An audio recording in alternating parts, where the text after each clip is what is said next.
Gravity, it's all around us, and it exerts a certain influence over everything in our lives, including our smartphones.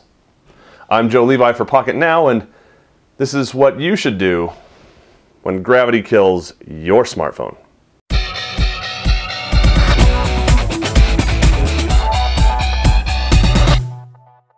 So first up, I had an entirely different video plan for today. It had to do with my Nexus 4 and a custom kernel. But last night, gravity exerted its will on my smartphone. This is a Nexus 4 for all those who are wondering, right there. The back came out pretty much unscathed, a little bit of a chip down here in the corner, but the front is dead. Not only is it broken all over the place, but it's also dead. It doesn't recognize finger inputs, nothing at all, and well, let's just say it's painful because Nexus 4s aren't easy to come by, as many of you know. So in this video, we're going to talk about what you can do to protect yourself against an unfortunate fall caused by our enemy gravity, and what you can do to recover from it. First and foremost, if your phone lands flat, there's not a lot you can do unless you have a really big, bulky case. I had a bumper that was conveniently at home. I'd taken it off that morning, was planning on putting it back on that night. This would have given just a little bit of a ridge when my phone hit the ground flat that might have given some level of protection. Believe it or not, screen protectors can also help in such a fall. Yes, they're not going to protect it from breaking, from cracking, from all that 100%. What they are going to do is they're going to add an extra layer of very, very durable protection. Now, that protection is going to keep small cracks and imperfections, defects and whatnot on the screen from exploding into these kinds of really, really big cracks that just take over your whole screen. So keeping your screen that much better will help prevent a catastrophic break in the future. When you're actually dropping it, it's also going to absorb some of that impact, some of those forces, and it may just keep that screen all in one piece. Even if it doesn't, I don't know if you can see, but there's shards. I mean, there's literally pieces of glass coming out of that screen. It's going to add an extra layer of protection to keep you away from those sharp pieces. That leads us to our next thing. By the way, yeah, I'd gotten that like 2 days before I dropped that. Just hadn't gotten around to installing it yet. Wow. Keep a hand on your device. That should go without saying. I prefer not to rely on my hands. Ironically enough, that's what failed me this time. I like to keep my device in a shirt pocket, like that, or in a holster, or in a pocket without anything else in that pocket. What can you do, or what should you do immediately after you have dropped your device? You might be surprised. Immediately after you've dropped your device, don't touch it.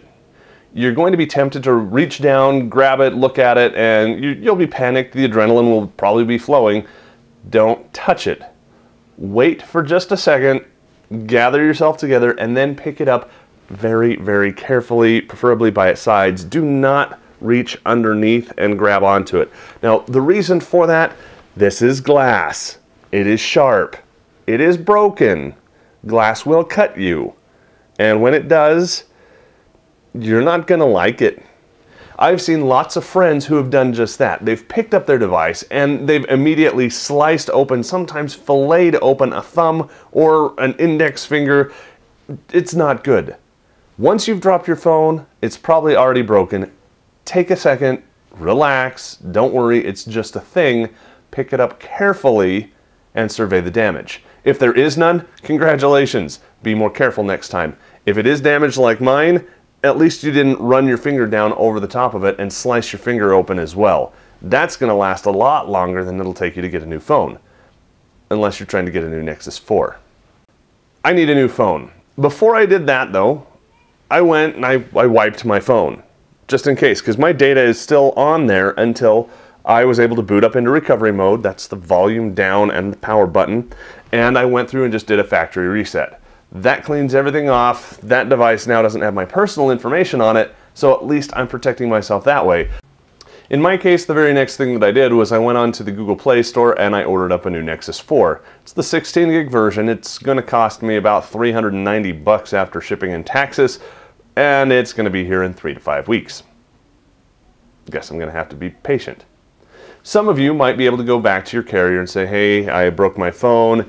What can you do for me? They might be able to get you into a new phone if you extend your contract with them. I'm off contract. I don't have that luxury, but I do that for other reasons that we've talked about in the past. After that, you're going to need a phone. So what I did is, luckily this is a GSM device and I have a GSM carrier. I was able to just pop out my SIM, little push pin, was able to pop that out. And at that point I needed to find a device that I had laying around that I could use while I'm waiting for my new Nexus 4 to arrive. That lucky device, it just happened to be, my T-Mobile G2 that's seen a lot of miles.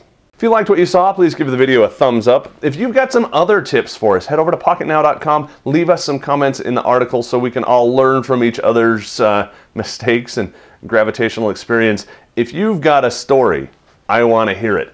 For Pocket Now, trying to keep you from dropping your device, breaking your phone, and how to recover quickly just in case you do, I'm Joe Levi. Thanks for watching.